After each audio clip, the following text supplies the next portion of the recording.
Thanks, everybody. Welcome to Build. I'm your host, Ricky Camilleri. Joining me right now on the stage are the stars and creators of an incredibly innovative new show coming to CBS All Access, Interrogation, where you, the viewers, get to follow the true crime story where it leads as you choose whatever order you want to watch the episodes. Please welcome the show stars Kyle Gallner and Peter Sarsgaard and John Mankiewicz and Anders Weidemann, who are the creators as well. Throw your hands together. Thanks. Guys, thank you so much for being here. I have those sneakers.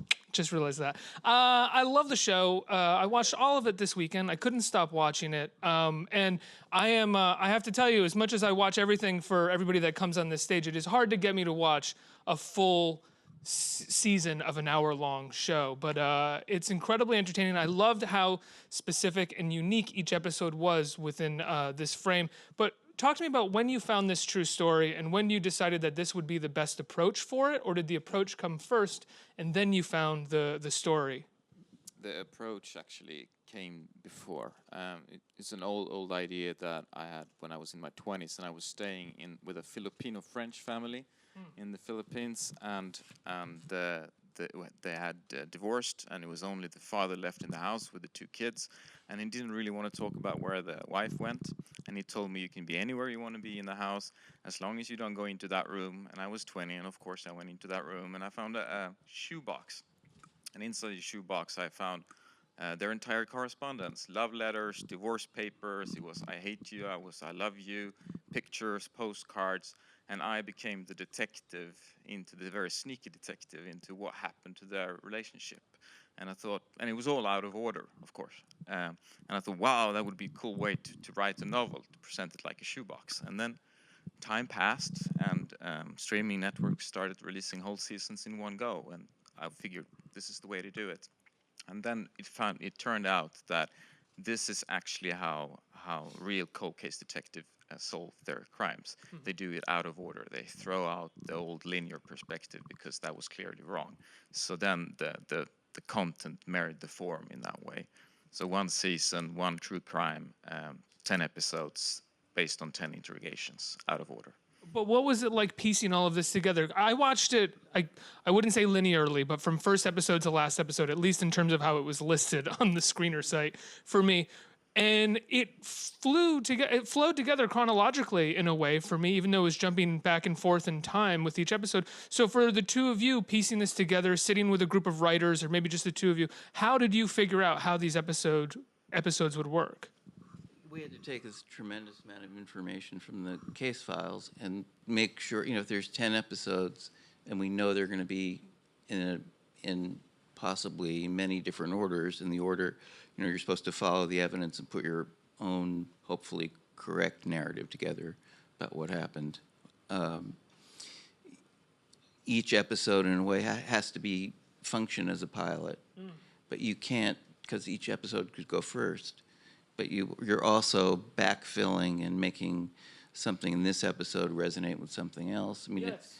Which is incredibly hard to do, considering you are trying to make each episode be completely unique and stand on its own. Right. You can't do setups and payoffs within single episodes, but within the whole story, you have to make things, have things make sense backwards and forwards. You can't do setups and payoffs in single episodes? You can within scenes. Yeah. But if you... No, over the whole season you can't do, because you don't know if you've watched the setup yet. Right. Yeah. So you start to work you start to work a lot more with contrast, that what you see in one episode is completely the opposite in a different episode. So it has its own structure, this new form. And it's been 3 years. So it was hard work, but 3 years of putting it together and writing it? Yeah. Writing and producing. Wow. And when did you guys get on board? Kyle, you play the accused. Peter, you play the sort of initial investigator detective who is very much accusing him of the crime that he potentially committed.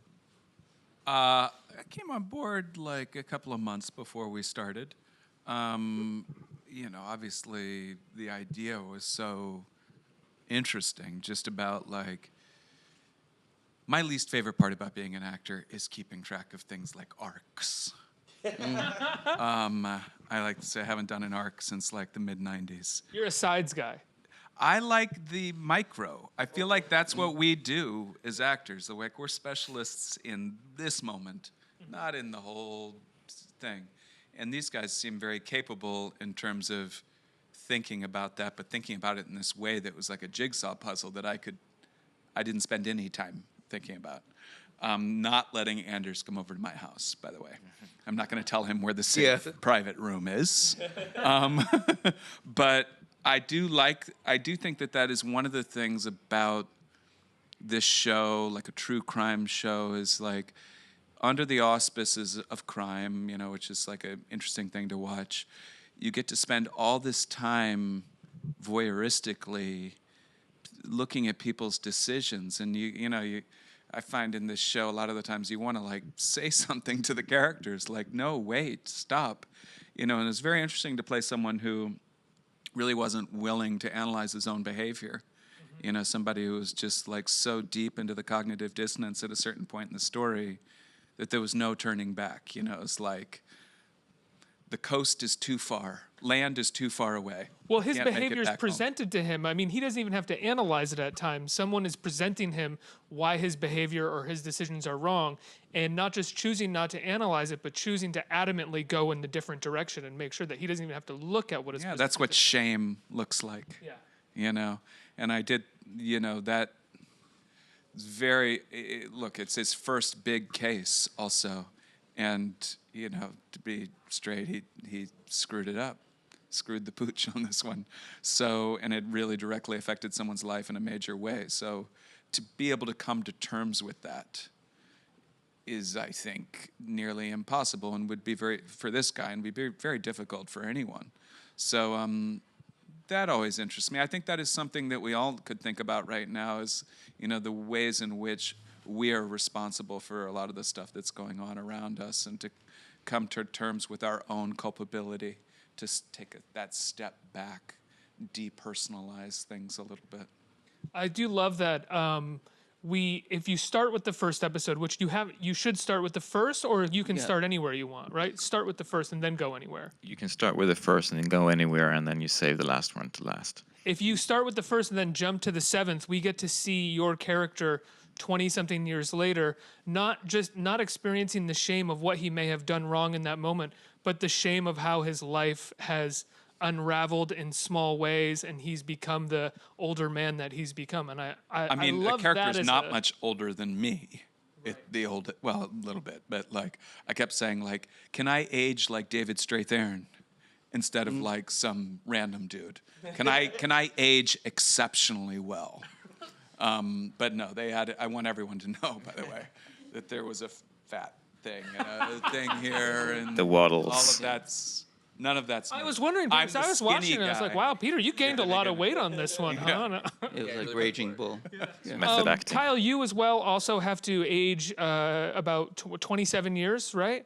From episode to episode, really. In some episodes, we're flashing back to different aspects of the crime, or you at that age, your character at that age, to you at 27 years old. What was it like, sort of juxtaposing those two types of people?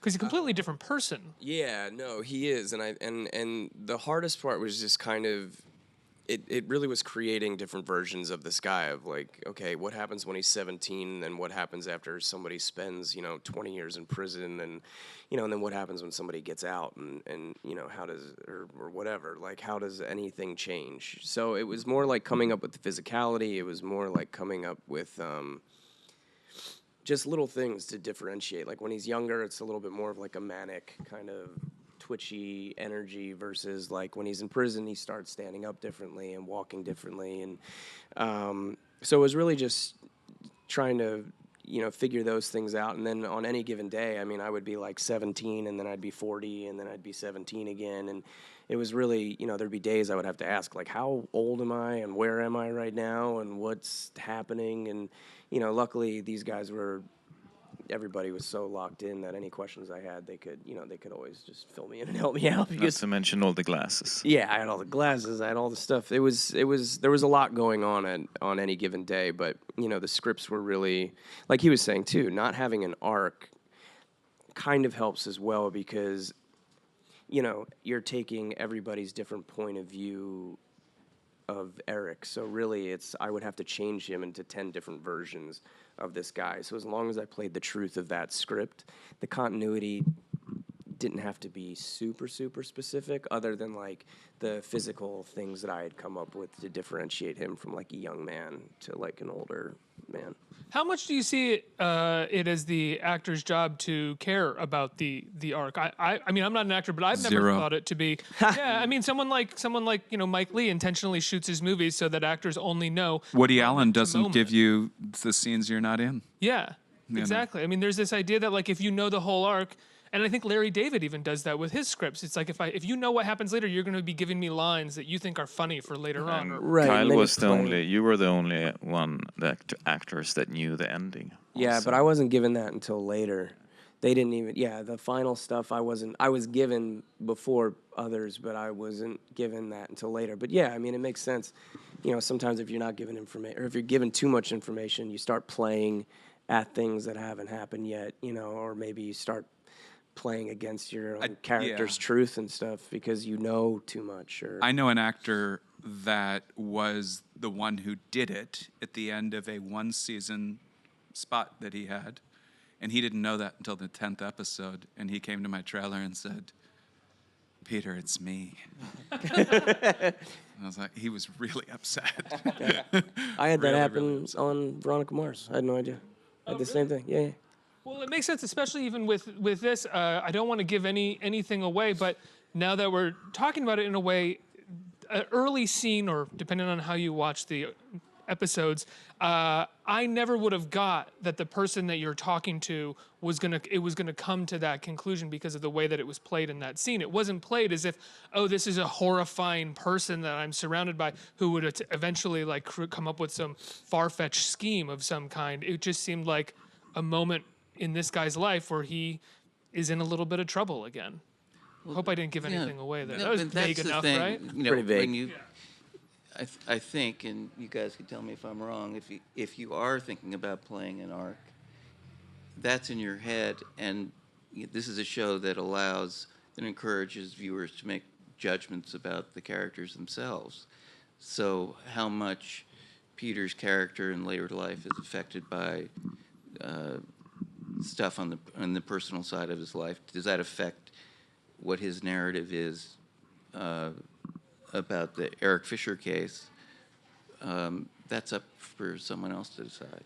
And also shifting judgments, right? Like Yeah. there's a great moment when Yeah. Eric Fisher is out and he's with his current girlfriend at the time, and he sort of flies off the handle a little bit, and you're immediately Taken back to questioning. that place, yeah, yeah. and you're like, oh, is he a violent guy? Because Yeah. there was someone before who had said, but maybe she was crazy. Right. And it's handled very delicately and well, but you start questioning, like, oh, is he the guy? Right. It's that But question then- that drives the season for sure. And then you have to add in, this is a kid who went to prison when he was 17 and Exactly. grew up in prison. So how much of it is that? You know, He's not what do you wrong have to feel do- that way. What do you have to do to grow up in prison? I mean, how do you survival skills? I mean, how much of that is, an explosion of violence in a small moment? Yeah, prisons aren't known for reforming people. Yeah.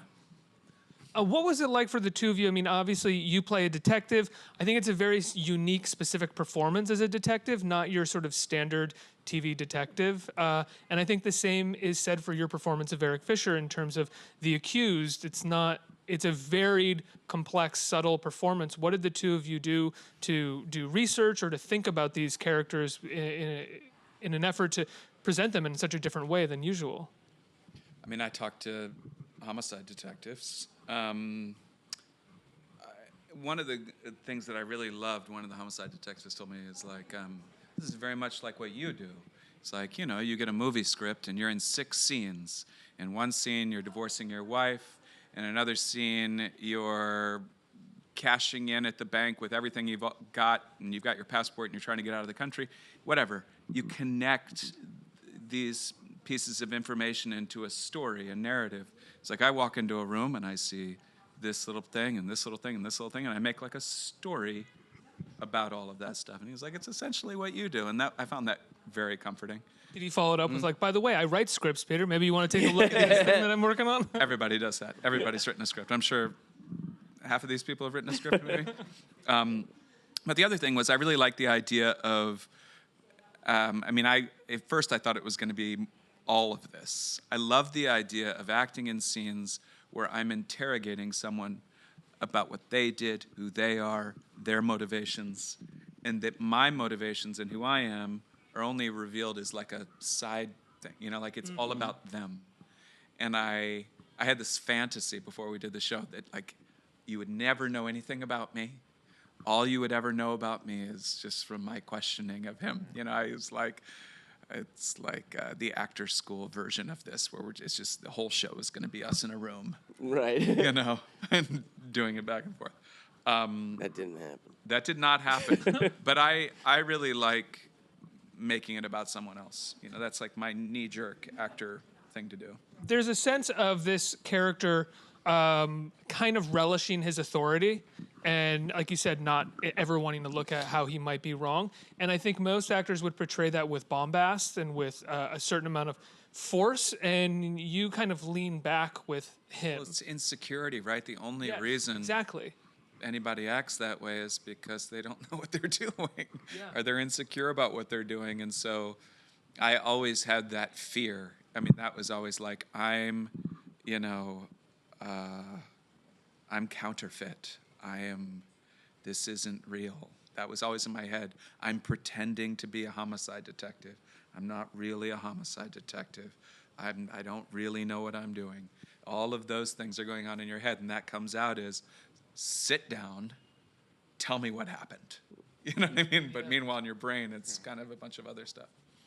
You kind of talk about Eric Fisher and portraying him. He's a real guy, and Yeah, I was really lucky that a lot of the work had kind of been done before I got there. The scripts are really, really, well written and thought out. Like they said, they took 3 years to, break this thing down and dig into it. And so these guys provided me with any answers I had, things to look at, things to check out, and I kind of just did a lot of research at home. And again, like I said, like working on the physicality of things was important, and it was an interesting experience because a lot of times with like, at least like when you're like, say you're doing like a procedural or you're a guest star or something like that, you can only take a little bit of a scene or whatever. What I liked about this is like you get to see Eric when he's going through his problems and he's in the interrogation room and things like that, but you also get to see him when he's like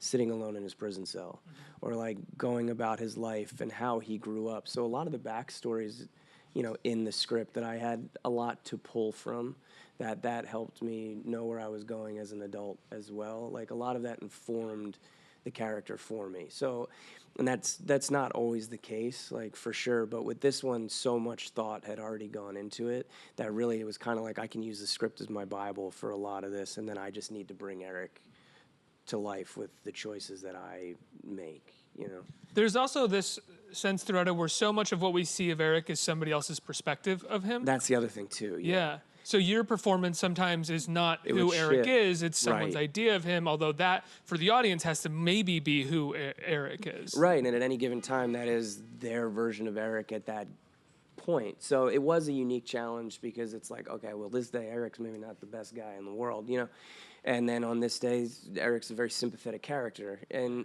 so it was, I would have to take things, script by script and episode by episode, because there would be things that needed to tweak or to shift and change because, like he was saying about arcs and stuff, there isn't really a full beginning, middle, and end. There is, but like for him, it has to shift because it's coming from everybody's point of view. So it's almost like there's a beginning, middle, and end for each episode as opposed to a 10-episode arc. So I would have to have a beginning, middle, and end for every episode and change him accordingly with every episode. Though I will say, as someone who watched it from beginning to end, I found there to be a kind of a beginning. No, there is. That's what I mean. Like there is as a a full thing. I just Yeah. mean in the way of like having to shift Eric to change Right. from like episode to episode. I would have to find like his thing and switch him up. No. As the story as a whole, yeah, the story as a whole, absolutely. We didn't have that. Yeah, it was other Yeah. other people's versions of who Eric was. I mean, I think, when you were Eric in the objective point of view, you were always. I mean, he was always Eric. Yeah, that one was the most, where he would be the same all the way through. But like when they would talk about him as a young man and stuff, that would shift. There was a lot going on. Yeah, it's like a big 21st century Rashomon in many ways. This series. What was the toughest part for the two of you over the course of the 3 years putting this together? I mean, you come up with this. It's one of those things where you come up with this grand idea, and like, oh shit, now we got to do it. It was exactly that. It was like Frankenstein's monster. You know, is it gonna work? Is it gonna walk? And then when it did, it was the coolest thing you can ever experience, because we had no idea that it was going to work. We told CBS that it was going to work perfectly, but we had no idea. So, and now I think it does. You didn't shoot episode by episode. Did you block shoot it? Yeah. But we did a funny. We would do like 2 episodes. It would be like 1 and 3, then 2 and 4. Yeah, and then 2 and 6. Yeah, we were like 2 and 6. We would do 2 together, but they were never. Did you basically pre-produce that so like the episodes that you chose to shoot together would just make sense in terms of what was needed on the day? Yeah. More or less, whatever we could do. Yeah, there were a couple days that were a couple days where you had to be a little crazy. Yeah. There were a couple days where Toward the end, there was even more than 2. We'd be like, we need this, and this from these different ones. Yeah. And I have to go to audience Q&A, but I love the cast of this show. Not just the two of you, but every face feels very specific and particular, and someone that I've loved to see on screen for years, whether it's David Strathairn or Vincent D'Onofrio or the great Frank Whaley. Like, how did you guys go about choosing all of this amazing cast? We just used luck. No, we were very fortunate with the cast for sure, and we were fortunate that these great actors were available. And the ones that did audition, they did fantastic auditions. Kyle's audition was awesome, and then of course, meeting Peter was a big turning point as well. Because I think when you cast a show, you start with 1 or 2 characters, and then whoever you cast in the center of things has that's the anchor. And we had dinner right around the corner here, like 3 blocks that way. That was when we all first got together. I have this thing where if there's a number of faces in a project that I really like, I'm like, okay, these people know what they're doing, and I'm all right with this. And starting with these 2, and then Frank Whaley showing up, I was like, I'm good. We're good with this one. And then D'Onofrio showed up, and Strathairn showed up. It's an amazing cast. I had to remind Frank Whaley that when I first came to New York, there was a play called The Size of the World. Liev Schreiber had done it in New Haven, but then they were auditioning people for the New York run of it at Circle Rep, and Austin Pendleton was directing it, and it was like a great part, and every actor of that generation auditioned for it, and Frank got it. And from that point on, Frank for me was like the guy that I just wanted to like pop his head, you know what I mean? So it was nice to be able to tell him that story and kind of come full circle and admit my own Schadenfreude or envy or whatever, and have it out. But he was lovely to act with because we were obviously like partners in this, And I have great respect for him. He's constantly the one telling you, like, maybe you're going about this the wrong way. Yeah, I wish he would say it like a little more forcefully. We have time for a couple questions from right here. Go ahead. Hey, how's it going? My name is Babak, and my question to you guys is, how did you guys decide on what exact moments you felt were the most appealing to recreate, since the scenario is like 20 years old? We tried to pick the most dramatic moments. The most dramatic. And moments that reveal character. And, sort of everyone has, this was the beginning of it for us, was that everyone has a narrative, like what I believe happened in my own life, that I would bet money on really happened, with a gun to my head, and I found out that I've been completely wrong. So this is about, those moments that are wrong, you apply it to the story. I mean, it's the moments that where you get drama and conflict. The scenes that have 2 different versions or 3 different versions, depending on who's telling the story. That was what we were looking for. Sounds good. One more? Yes. Hi, my name is Grace, and this is a question primarily for Kyle. After playing a role like this, did it change your mind on kind of our justice system? Did it give you more sympathy maybe for people who have been incarcerated, potentially falsely? Yeah, I mean, it kind of can't, I don't know how it couldn't, I mean, you go through you go through this whole thing and you read the script and you break down and hear all the things that happened to this guy, and you can't help but wonder, like, how often do things like this happen? How many people are in prison, wrongfully, and yeah, I do. I think it's a problem. I think it's definitely something that needs to be looked at, and I mean, the show's working with The Innocence Project. yeah, it works with the Innocence Project, who helps deal with that. Our prison consultant did. Jerry Miller did 26 years for he was just benignly set up by the Chicago cops. Yeah. So he helped. Yeah, he helped And on the show. he grew up in prison too. The Innocence Project says there's about 200,000 200,000 innocent people in prison. the Yeah. United States. Yeah. Yeah, I mean, it's definitely a problem. Guys, I love the show, the series, because it's limited series or a series. How are we defining it? It's an anthology series. Yeah. What's Yeah. okay? An anthology series. A fantastic job. It premieres on CBS All Access this week, the 6th, of the Thursday, 6th, right? yeah. Congratulations, everybody! Give them a huge round of applause for being here. Let's hear it. Thank you so much.